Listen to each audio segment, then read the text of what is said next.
How many times have you heard that you need to build the know, like, and trust in order to drive sales? If you're like me, you've heard it almost every day for the last 11 years, which is how long I've been in this business. That's what everyone tells you. You need to build the know, like, and trust. It's like, okay, we get it, people. First of all, how do we do it? How do we build the know, like, and trust? That's a really great question.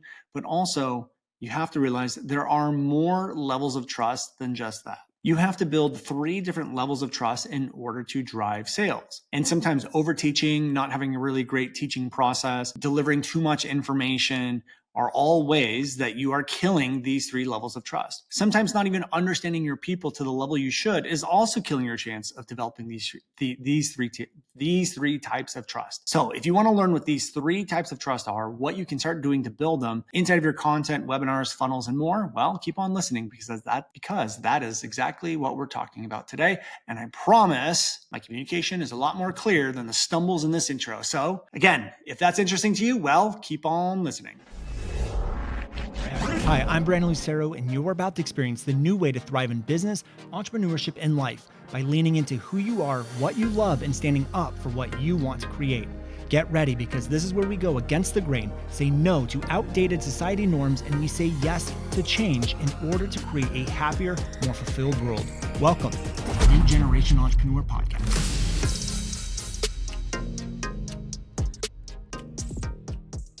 Hello, ladies and gentlemen, and welcome back to another episode of the New Generation Entrepreneur Podcast. Today, we're going to talk about trust, the 3 levels of trust that you need inside your business. I don't know about you, but I've been hearing for the longest time that you need to build the know, like, and trust, and that's great and dandy, and I would agree with that. But no one really tells you what that means or how to build it. And what I've realized is it actually takes more than just building the know, like, and trust. And when I started to look at what really it takes to build demand and be relevant and build an audience that likes you, there's a couple different areas. There's about 4 different areas that people usually fall into. And the first bucket that people fall into is, well, let's put it this way. In order to drive sales online, you need to be relevant to your audience, meaning you need to connect with them, you need to be relevant to them, you need to speak in a way that gets them to automatically think, okay, that's me, that's my situation, this person's talking about me, right? So we need that relevancy. But number 2, what we also need is we need demand. And we need to be able to get them to want our solution before they even know what the solution is. And so what I find is a lot of people will focus a lot on like information and delivering how-tos and teaching and adding value in that way. And that's great and also dandy and needed. I don't think you should be doing it 100% of the time. I think you can run into problems. And one of the reasons why how-to content and over information and tutorials, why that leads to so much like disconnection or like keeps you unheard and falls on deaf ears, is because it only focuses on one of the things we need, which is like solution or demand. Like you're teaching because you're trying to create demand. You're trying to build like a form of trust, but it doesn't do anything in most cases about being relevant to the audience and what they're going through. So, when you read an encyclopedia, it's like, yeah, great. They taught you a bunch of information. You probably think they're really smart, but they haven't really done anything on being relevant to you and your situation. They haven't helped you apply, hey, this information is going to help you in this way if you're this type of person. It just completely leaves out the whole relevancy thing. So then what a lot of other people do is they also will focus a lot on connection content, like talking about their beliefs and what's going to get them attention. And again, that is also needed. But when we do too much of that, what that focuses on is huge amounts of relevancy. So you're always like, well, I like this person, I'm going to follow them. And so what happens is people get a lot of followers, they get a lot of fans, they get a lot of like email subscribes, but they don't get a lot of sales and engagement on their content. Mostly sales, because they're focused way too much on the relevancy side. And so we got to sort of blend the two together. And so what starts to happen and what we've started to focus on is actually building out 3 levels of trust. And so when you really focus on content that builds out 3 levels of trust, what starts to happen is you start to gain authority. So you start to gain what I would call like authority demand. So it's like you're building demand to want to work with you. You're building demand for your solution. Even if they don't know what your solution is, you're building demand for it. Okay, so there's this demand creation element. And then if we focus creating that, and we also focus on the connection side of things, so being hyper relevant. And that means connecting based on who we are, but it also means demonstrating and understanding what someone's actually going through, describing their problems before in a way that no one has ever described them before. When we talk about their situation in a way that no one's described before, we're just like laser down to a T, describing them, describing their problems while connecting with them and being able to talk about our solution in a non-overwhelming way, but in a value-adding way. What starts to happen is you reach this magical point where you're gaining these 3 levels of trust that we need in order to drive a sale. And this magical area is where we're hyper relevant, so the audience automatically thinks we're talking about them. They know it just instantly. But then they also start to have this automatic internal desire to want to work with us on a deeper level. That's the magic spot. And that's what's missing from most people's businesses nowadays. And what I find is when we focus on these different 3 levels of trust and building these 3 levels of trust, we tend to get to that area a little bit faster. And I want to talk today about what these 3 levels of trust are and how you can start to use them. Now, at any point, if you guys want to go to Instagram, we should have a post around this topic. And if you leave a comment on the post or send us a DM with the word process, PROCESS, my team or I will reach out to you about how we can bring you through this process to get you to that area where you're hyper relevant. And I'm talking about in content, in your funnels, in your launches, and in your sales mechanisms. So we need you to be hyper relevant, but we also need you to be able to create demand at the same time. Okay. So the first level of trust that we have to build is going to be what we call the know, like, and trust. This is the thing everyone's heard about. Everyone's talked about it, the know, the like, and the trust. This is what I call human to human connection. This is where people form that connection of, I just really like this person, I trust this person. Now, this happens a lot when we start to share our values and our beliefs, and we start to share more about what's in our heart and why we do what we do and what our deeper message is and our deeper purpose. And when it comes to deeper purpose, I'm talking about things that are even deeper than your why. So I always say to people, if you describe your purpose and that's your why, if your purpose or your why is a result, it's not really your purpose. So if you're a copywriter, you might say things like, well, my purpose is to help people write more impactful copy. And it's like, no, that's more of a result someone gets when they work with you. That isn't really like my sole purpose. Like, I was born on this planet to write people more copies. Like, no. But when 10,000 people have that result that you promised them, what effect starts to happen in the world? You probably have happier people, you have more change, positive change going on the planet. There's like deeper things that are actually happening, and that's your purpose. And when you start to focus more on that, and you start to focus more on what is my deeper purpose, what is my deeper meaning, what is my deeper reason for doing all of this stuff, you actually start to form more of that trust, the know, like, and trust. And so when you look at your best friend, your significant other, you probably formed an automatic reaction of, I really like this person, I vibe with this person, I get along with this person. Well, that's because you guys have things in common. You have values in common, beliefs in common, you have identities in common. So we want to incorporate things like your deeper purpose, why you're here on this planet, the deeper effect you want to have in the world. You know, when you guys look at me, most of you know that I'm a parent. Like, being a great dad is a very high value of mine. Being of service to other people and helping people, making a positive impact is a very deep purpose of mine.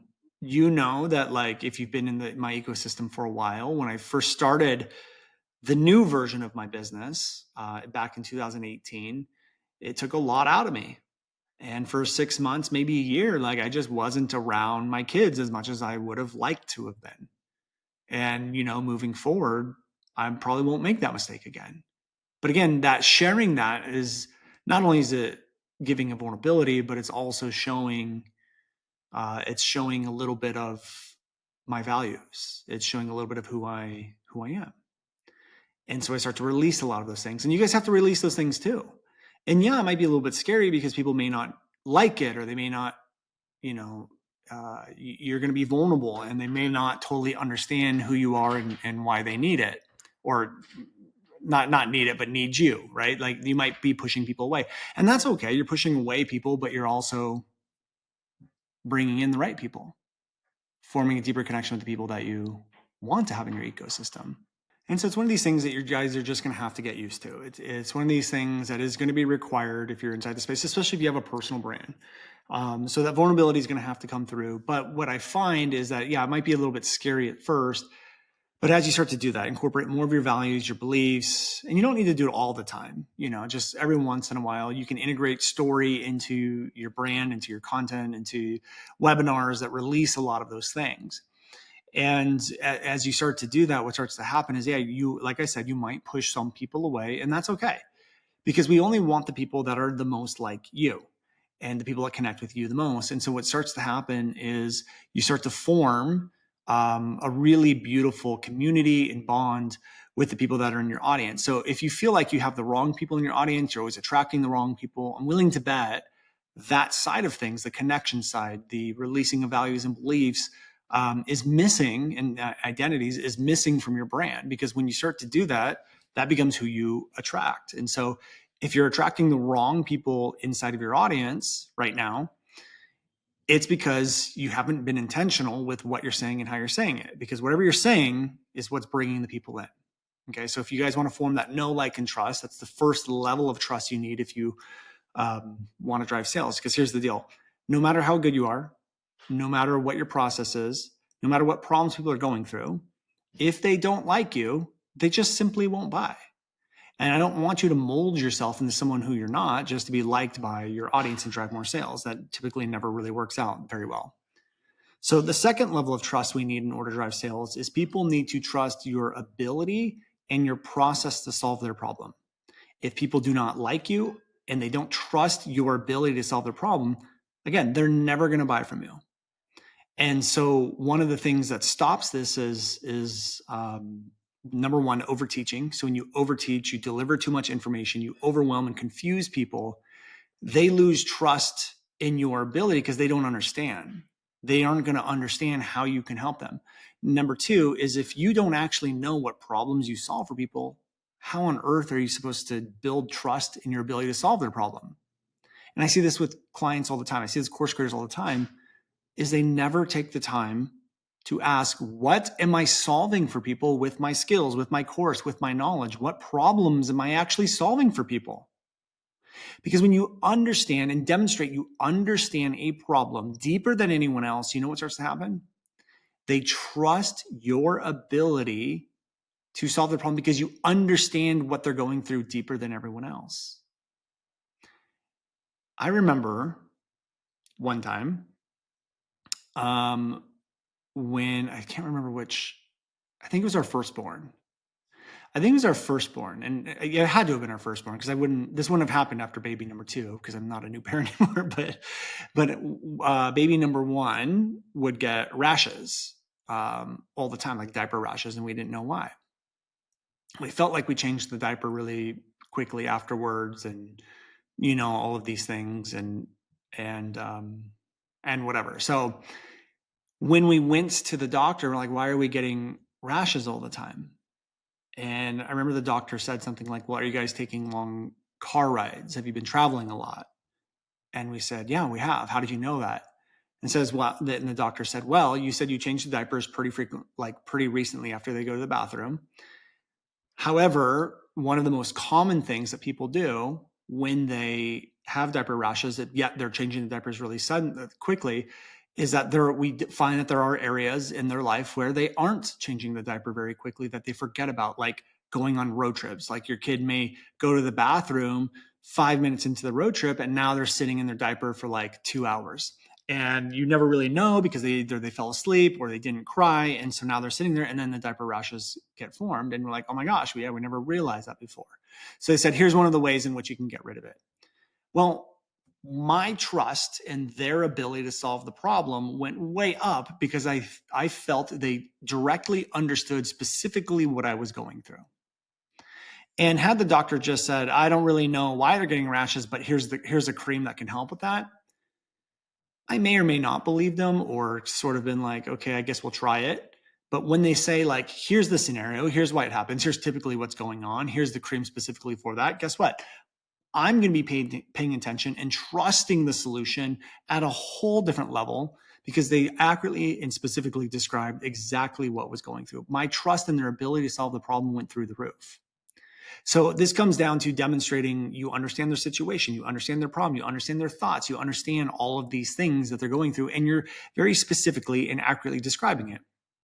Again, this boils down to relevancy. Your communication is just hyper relevant to what they're going through. So ask yourself, what are the specific problems you're going through? How do I talk about it? How do I demonstrate it? And how do I keep it super simple? How do I demonstrate I understand this maybe better than they do? And that forms trust number 2, which is trust in your ability to solve the problem. So you first have to figure out what the problem is, and then demonstrate it, create content around that problem, create content that stems from that problem, talk about the problem, why it exists. All of those things are very, very helpful. Again, we do have a process for it.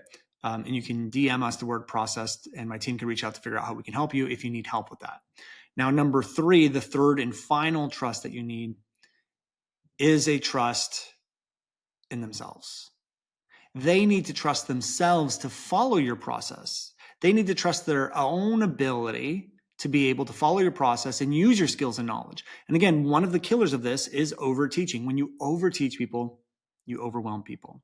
And when people are overwhelmed, yes, they don't buy, but they don't buy because they don't think they can actually do your process because it's too confusing. And if the free stuff is too confusing, they'll never buy. And this is why that advice of give your best stuff away for free and people will buy, they'll think, oh my gosh, this is the free stuff, I can't wait for the paid stuff. Sometimes that advice is not all that great, because you could put people in overwhelm if you're not careful. And it completely kills trust number 3 that you need.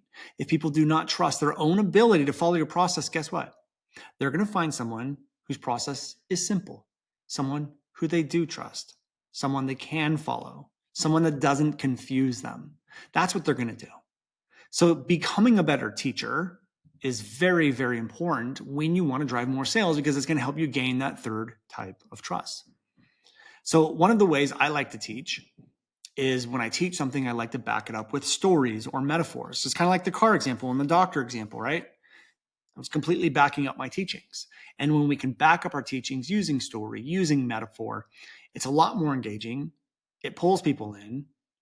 It takes up time, which is great, right? When you have a 60-minute presentation, you don't want to overwhelm people. Well, start using stories, start using metaphor, start using examples. So instead of just teaching information, teach information and then prove the concept. You prove the concept through metaphors and stories so that people can see the concept in action and see how it works. Again, when people start to see and understand how a concept, how a teaching works, they start to trust their ability to do it. People have to see it. They have to envision it. They have to know what they're doing and understand what they're doing in order to trust their own ability to follow that process. If they don't, they'll never buy. So again, the 3 types of trust you're going to have to build is the human-to-human trust. I just like this person. I know I can trust this person. Trust in your own ability. And when you build trust in your own ability, things like self-diagnosing content works really well. How-to content, educational content, which, by the way, educational content doesn't have to be in the form of how-to or tutorial. There's a lot of different ways you can do it, are really great for that. Having a unique process, a unique methodology is also very helpful for that. Using frameworks, but also identifying the problems people are going through, demonstrating you understand the problems, and crafting simple, easy content around those problems are great ways to be able to effectively build trust in your ability to solve someone's problem. And then number 3 is they need to trust their own ability. And the same ways you would build trust in your ability is the same way you would build trust in their ability. Keep your training simple. Use metaphor, use story. Teach through engaging methods like that to build their trust so they can envision and see exactly how it works. Using examples from your students is also a great way for them to see a concept and see how it works in real life. So again, if you want to drive more sales, you want to be more relevant, you need to gain 3 types of trust. If you don't gain these three types of trust, it's going to be very difficult to drive sales. So when you start focusing on a process that is designed to build these 3 types of trust, your webinars start working, your funnels start working, your ads start working. Because again, you can use these concepts to build the trust inside of content, inside of ads, inside of webinars, funnels, emails, and more. So if you want to learn how to start doing that, all you guys have to do is go to our Instagram. I am Brandon Lucero, and find the post around this, and just send us a DM with the word process. My team will reach out, walk you through our process, see if you're someone we can help. Would love to have that conversation with you. So go ahead, do that. And by the way, guys, if you haven't left us a review on iTunes, do that. Let me know your favorite episode. I would love to hear, and I will see you all next week. Take care, everyone. Hey guys, thank you so much for checking out another episode of the New Generation Entrepreneur Podcast. If you enjoyed this episode, go below, hit the subscribe button, and make sure you click on that bell icon and get notified every time we drop a new episode. Now, if you're looking for the show notes, we have them linked underneath this video, as well as our social media handles and some links to free training and offers that we drop from time to time to help you guys even further. So go check those out if you're interested, and thank you so much for tuning in to the New Generation Entrepreneur Podcast.